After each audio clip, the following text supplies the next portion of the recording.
요나서 4장 1절부터 11절 말씀입니다. 요나가 매우 싫어하고 성내며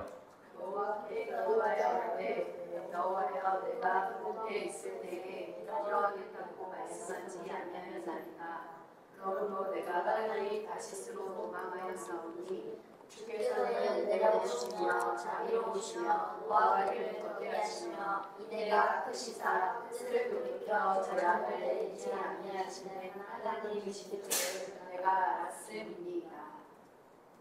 여호와여 원하건대 이제 내 생명을 거두어 가소서. 사는 것보다 죽는 것이 내게 나음이니이다 하니 여호와께서 이르시되 내가 성내는 것이 옳으냐 하시니라. 요나가 성읍에서 나가서 그 성읍 동쪽에 앉아 거기서 자기를 위하여 초막을 짓고 그 성읍에 무슨 일이 일어나는가를 보려고 그 그늘 아래에 앉았더라.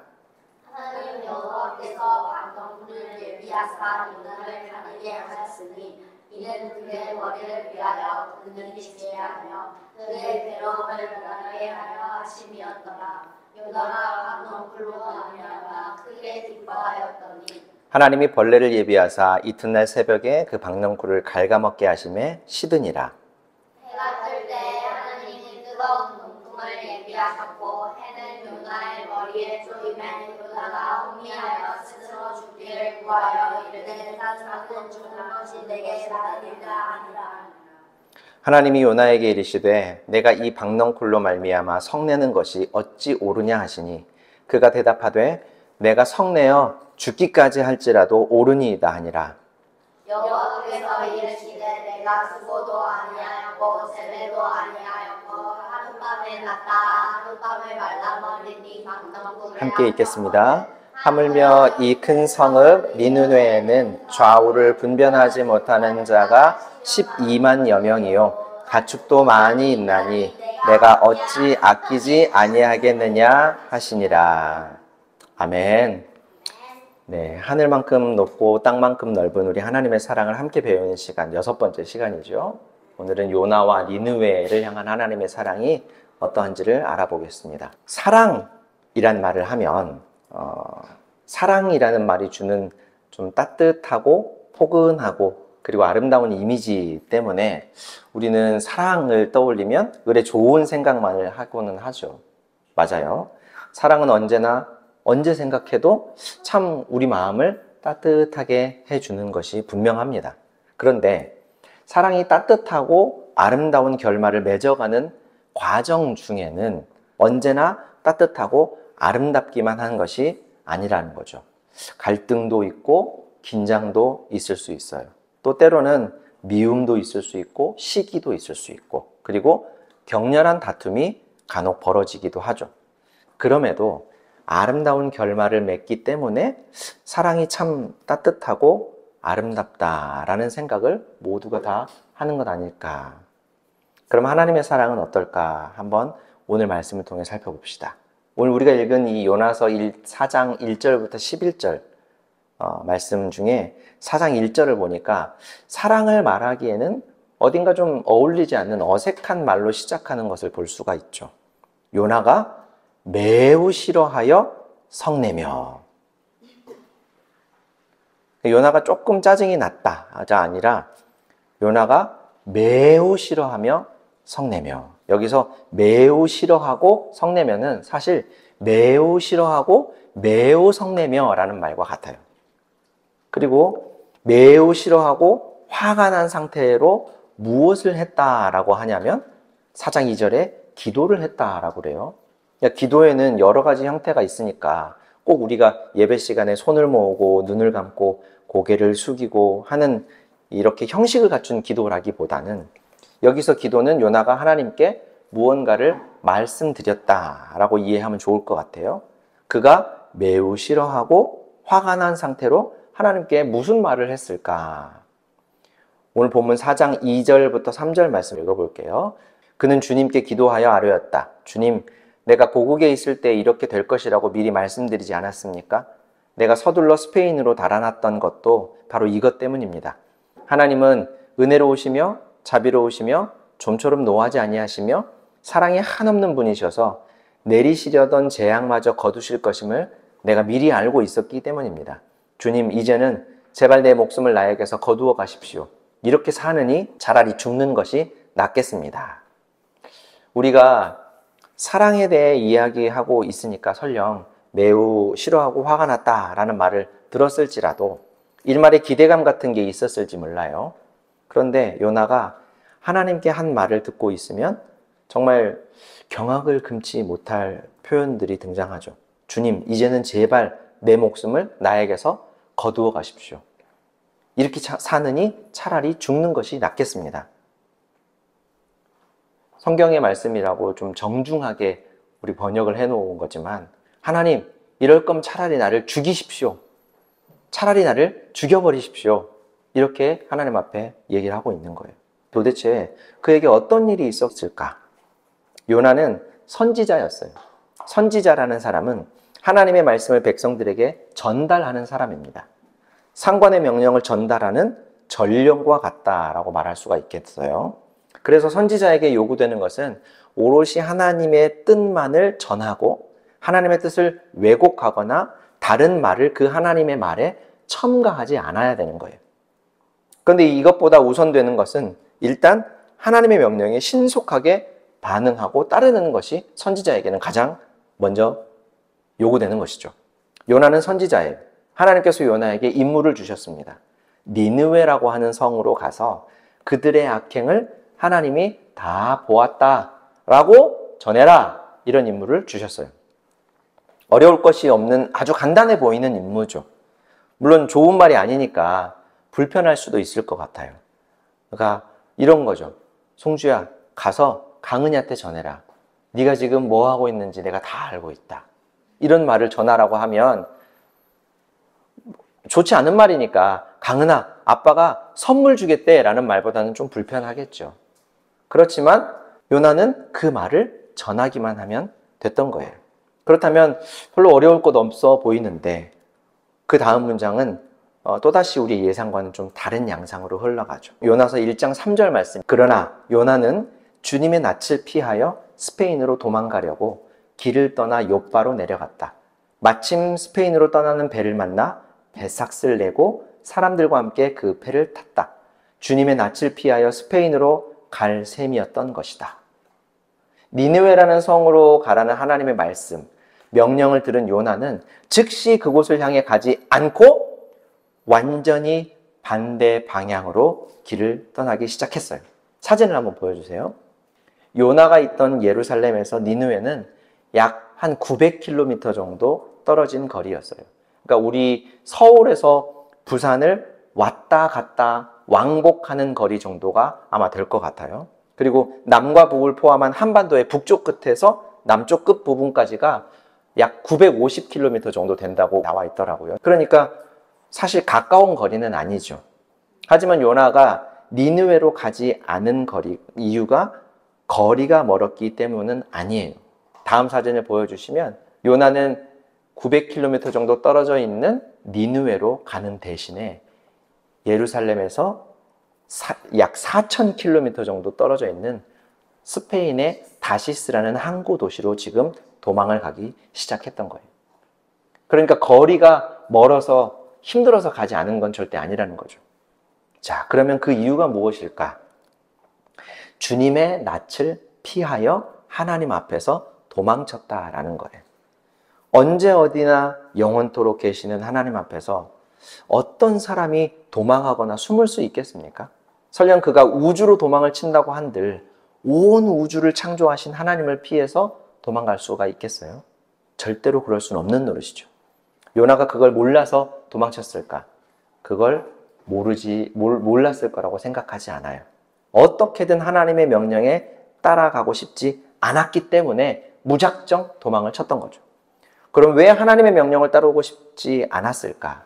그 이유는 바로 니느웨 때문이에요. 이 니느웨라고 하는 성은 아시리아의 주요 도시 중에 하나였어요. 3대 도시 중에 하나였었어요. 성경이 역사책은 아니지만 성경 말씀이 언제, 어디서, 누구에 의해서 기록되었는지를 살펴보는 것은 그 말씀의 본래 의미를 찾는데 굉장히 큰 도움이 돼요. 그런데 요나서는 언제, 어떤 상황에 기록되어 있는지 직접적인 기록이 남아있지 않습니다. 그저 아시리아의 니느웨라는 성의 이름과 요나가 그 니느웨로 가기 싫어했다라는 기록만 남아있어요. 근데 니느웨 성이 속해 있는 아시리아라는 나라는 이스라엘과 굉장한 앙숙이었어요. 이스라엘은 제국주의 야욕을 가진 이 아시리아의 여러 차례 공격의 대상이 되었었거든요.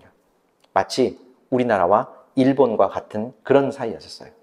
만약에 하나님이 일본의 악행을 다 알게 되었다. 내가 일본의 악행을 다 알고 있다 라고 가서 그 말을 전해라 라고 한다면 어떨까? 무서울 것 같아요? 아마 저는 솔직하게 저는 제가 요나라고 생각을 해서 하나님이 요나를 아시리아의 니느웨로 보내신 것처럼 하나님이 나를 일본에 보내시면 어떨까를 생각해 본 경험들이 많거든요. 그러면 아마 저는 휘파람을 불면서 일본을 향해 출발을 했을 것 같아요. 가면서 아마 이런 생각을 했을 거예요. 드디어 심판의 때가 왔다, 이놈들. 너희들 하나님이 다 쓸어버리고 너희들 이제 다 쑥대밭 거야. 아마 저는 그런 생각을 했을 것 같아요. 왜냐하면 일제강점기 시절에 일본이 얼마나 사악한 짓들을 많이 했습니까? 그러고도 모자라서 지금도 과거 자신들의 잘못에 대해서 절대로 시인하지 않고 오히려 역사를 왜곡까지 하면서 거짓말까지 해가면서 자신들의 잘못을 감추려고 하죠. 지금도 독도가 자기네 땅이라면서 제국주의 야욕을 버리지 못하고 있잖아요. 우리나라로서는 너무너무 밉죠. 그래서 정말 하나님께서 그들의 악행을 다 알고 있다, 이런 말씀을 전하라고 하신다면 저는 아마 한달음에 달려가서 그들에게 크게 얘기할 것 같아요. 근데 요나는 묘하게도 반대 방향으로 지금 도망을 가고 있다 그래요. 그가 목적지로 지금 생각하고 있는 곳은 다시스라는 곳이에요. 다시스는 스페인의 항구 도시라고 알려져 있는 곳입니다. 정확하게 어딘지는 알 수가 없지만 요나가 하나님께서 보낸 이 니느웨가 아닌 다시스로 갔다라는 말이 지닌 의미는 명확해요. 앞서 잠깐 그림으로 우리가 설명을 했었지만 스페인의 다시스는 니느웨와는 완전히 정반대의 방향이고요. 지금 요나가 있는 예루살렘에서 거의 4,000km 이상 떨어진 곳이기 때문에 하나님의 명령을 어기고 되도록 최대한 멀리 도망을 갔다라는 말이 바로 다시스로 도망갔다라는 뜻이에요. 요나는 다시스로 가는 배를 타기 위해서 욥바라고 하는 항구로 갔다 그래요. 그런데 마침 그곳에 다시스로 가는 배가 기다리고 있었던 모양이에요. 우연치고는 너무 절묘한 타이밍이죠. 요나가 원래 가야 할 니느웨, 하나님의 명령을 몰랐다면 욥바에서 그 기다리고 있던 다시스행 배가 하나님의 뜻이라고 생각했을지도 모를 만큼 절묘한 타이밍에 배가 요나를 기다리고 있었던 거예요. 우리가 흔히 절묘한 타이밍에 일이 막 착착착착 진행이 되면 야, 하나님의 뜻인가 보다, 이런 생각을 하잖아요. 근데 하나님의 뜻은 명확하게 다시스가 아니라 니느웨이기 때문에 이 경우에는 전혀 성립될 수 없는 말이죠. 바꿔 말하면 하나님의 뜻에 순종할 때에도 일이 술술 풀리지 않을 수도 있고, 반대로 불순종할 때에도, 하나님의 명령에 따르지 않을 때에도 일이 예상외로 순조롭게 진행될 수도 있다라는 거예요. 그러니까 상황을 보고 하나님의 뜻을 판단하지 말고 기록된 하나님의 말씀을 통해 알려주시는 하나님의 뜻을 우리가 살펴야 한다는 것이죠. 자, 요나는 그 배를 타고 다시스로 떠납니다. 그런데 여러분, 요나 선지자가 활동하던 시기는 어림잡아서 지금으로부터 한 2700에서 2800년 전 일이에요. 그러면 거의 3000년 전 일인데, 그 시절에는 바다가 어떤 곳이었냐면 아주 두려운 곳이었어요. 그래서 항해를 시작하기 전에 무사 귀환을 위해서 미신적인 제사 행위를 꼭 할 만큼 항해는 아주 위험천만한 곳이었습니다. 그래서 요나가 지금 배를 타고 다시스로 가는 것은 어떤 크루즈배, 호화로운 크루즈배를 타고 편안한 여행을 떠나는 것이 아니라 아주 위태로운 여행을 시작했다라는 말이고, 지금 요나는 하나님의 명령을 목숨을 걸고 어기고 있다라는 말과도 같은 거예요. 이렇게 말을 하고 나니까 뭔가 좀 불안함이 우리 마음에 생기지 않습니까? 목숨을 걸고 감히 하나님의 명령을 어겼다?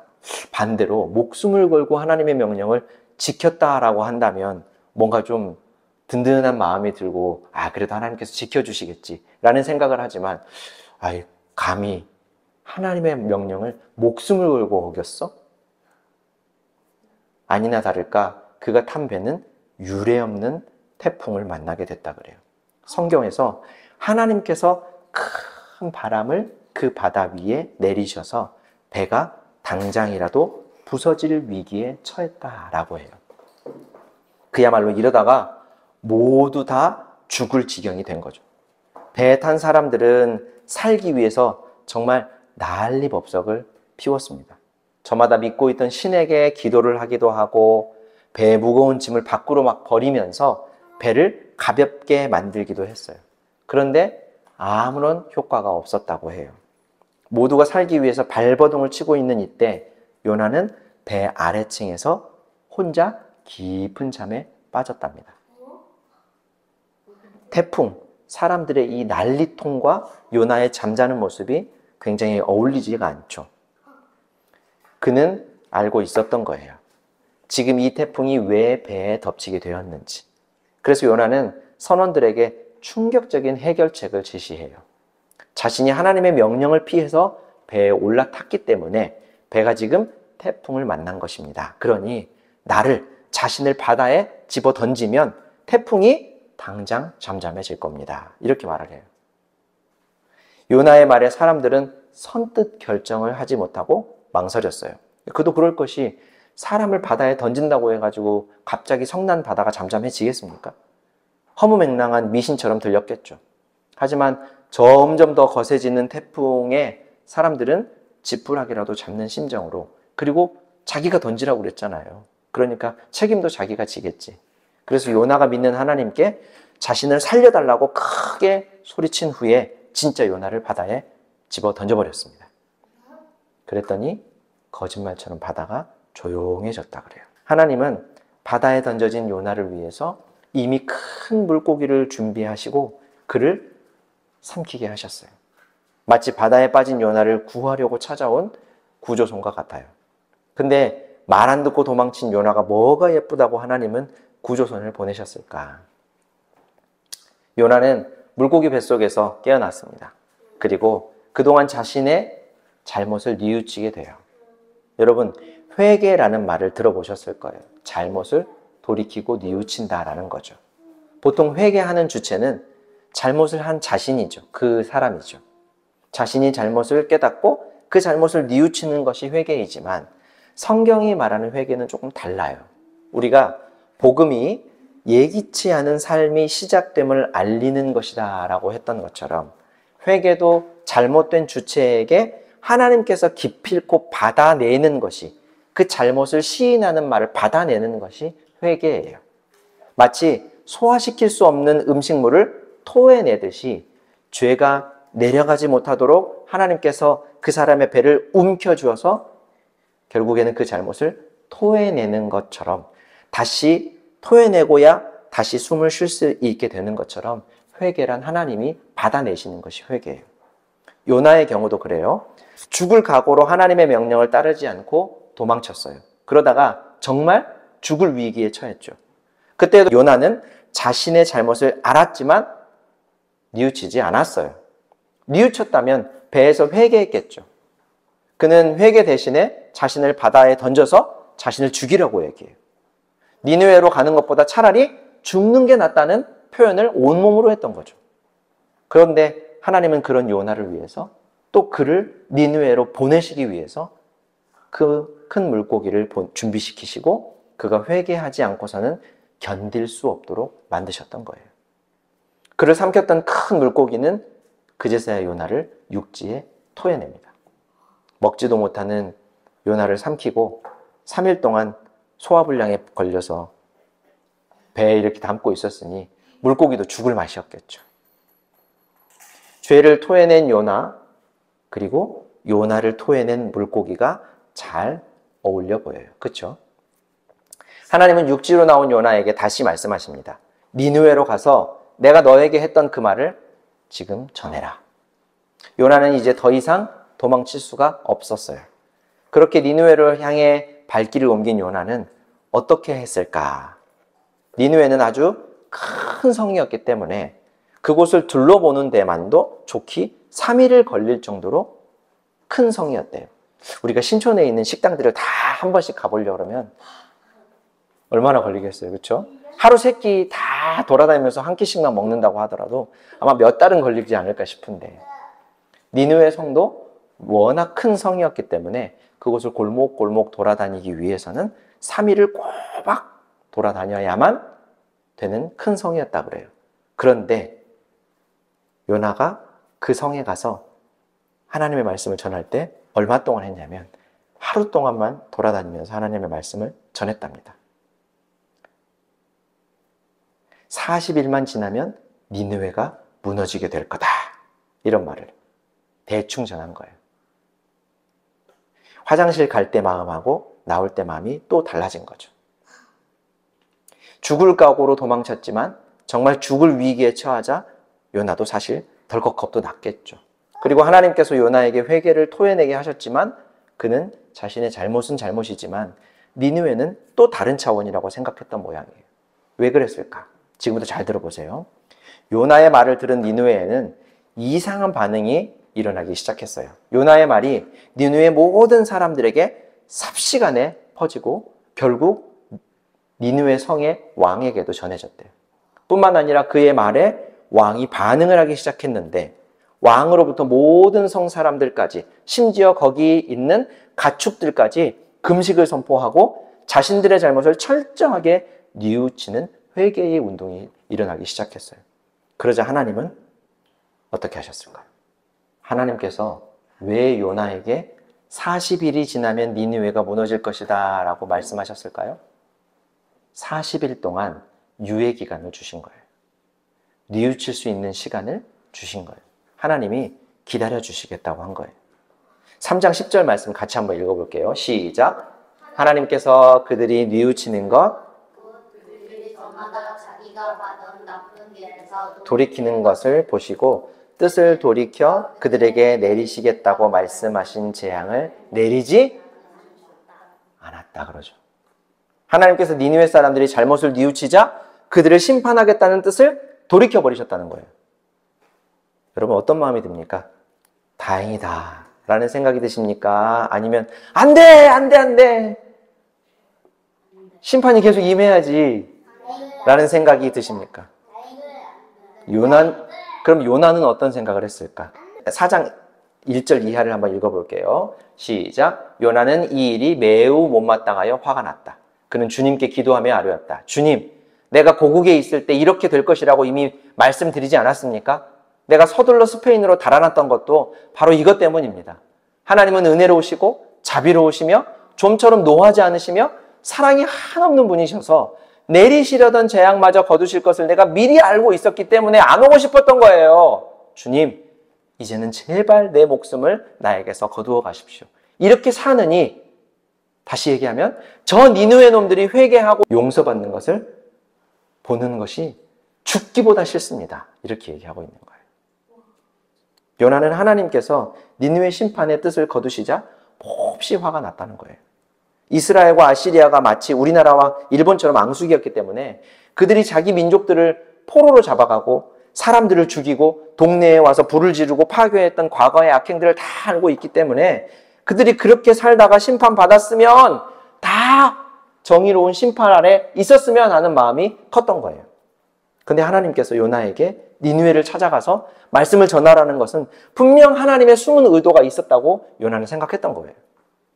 용서하시려고 내게 이런 말을 전하시는 것을 예상했기 때문에 요나는 처음부터 니느웨에 오기가 죽기만큼 싫었던 거예요.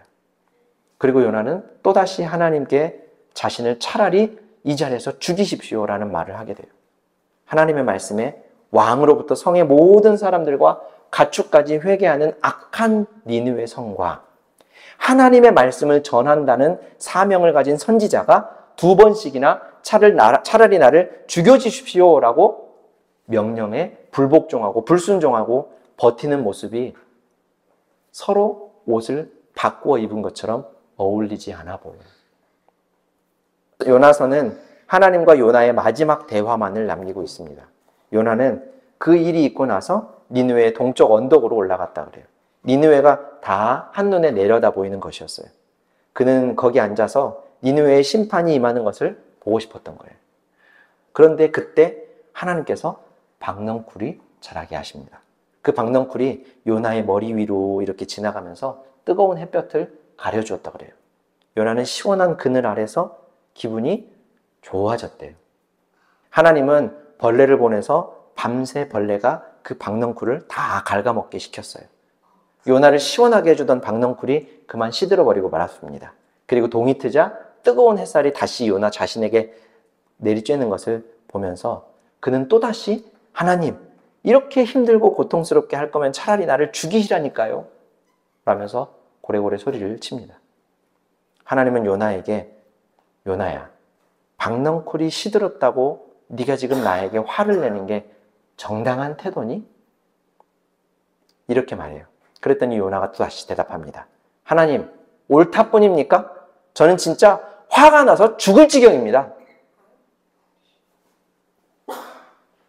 제가 뉘앙스를 살려서 그렇지 실제로 성경에 그렇게 써 있어요. 입이 떡 벌어지지 않아요?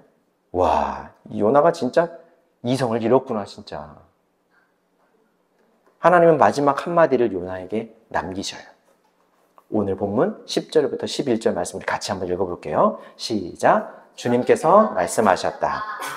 수고하지도 않았고 내가 키운 것도 아니면 그저 하룻밤 사이에 죽어버린 이 식물을 내가 그처럼 아까워하는데 하물며 좌우를 가릴 줄 모르는 사람들이 12만 명도 더 되고 짐승들도 수없이 많은 이 큰 성읍 니느웨를 어찌 내가 아끼지 않겠느냐. 하나님은 요나에게 하나님의 마음을 가르쳐주고 싶으셨던 거예요. 요나는 아무런 수고도 하지 않고 자라나서 자신에게 그늘을 선사했던 박넝쿨로도 그렇게 기분이 좋아지고 그 박넝쿨을 소중하게 여겼는데 하나님은 니느웨에 살고 있는 12만 명의 사람들 그리고 거기 사는 가축들까지 수없이 많은 생명, 온 힘을 기울여서 창조하신 하나님의 모든 피조물들을 하나님은 두루 사랑하시고 소중하게 여기신다는 거예요. 우리가 가진 집, 자동차, 휴대폰, 장난감 이런 것들이 망가질까 봐 우리 되게 노심초사하잖아요. 휴대폰 들고 있다가 떨어뜨리면 어떡해요? 왜? 휴대폰과 함께 우리 마음이 철렁하고 내려앉잖아요.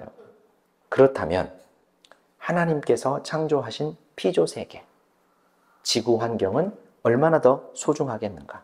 더 나아가서 하나님께서 창조하신 사람들, 한 사람 한 사람은 하나님이 얼마나 소중하게 보시겠는가? 또 동물들, 생명체는 얼마나 하나님께서 소중하게 여기시겠는가? 하나님은 요나에게 하나님의 그 마음을 가르쳐주고 싶으셨던 거예요.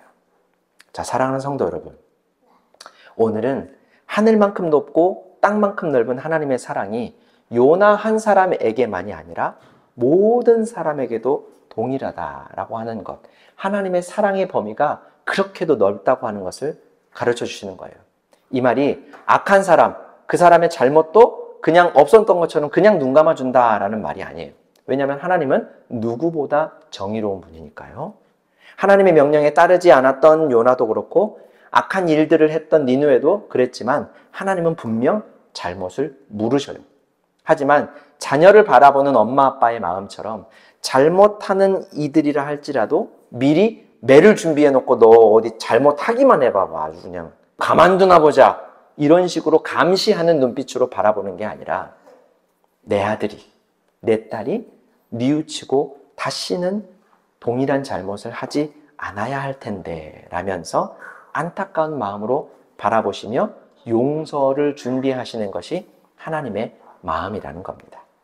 하나님의 크고 놀라운 사랑은 우리뿐만 아니라 온 세상을 향해서도 동일하다라는 것을 생각하면서 우리를 통해 이 하나님의 사랑이 온 세상에 많이 전해지게 되기를 주님의 이름으로 축원합니다. 사랑과 은혜가 풍성하신 하나님 우리 아버지, 오늘도 우리에게 하나님의 크고 놀라운 사랑을 가르쳐 주시니 감사합니다.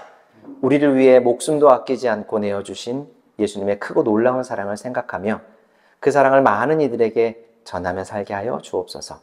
하나님 앞에서 우리들의 잘못, 하나님을 주인으로 인정하지 않고 내 스스로의 주인이 되어 살아가려는 우리들의 자아를 토해내듯이 하나님 앞에 내려놓게 하시고 하나님을 우리의 주인으로 모시며 살아가는 믿음의 사람들이 다 되게 하여 주옵소서.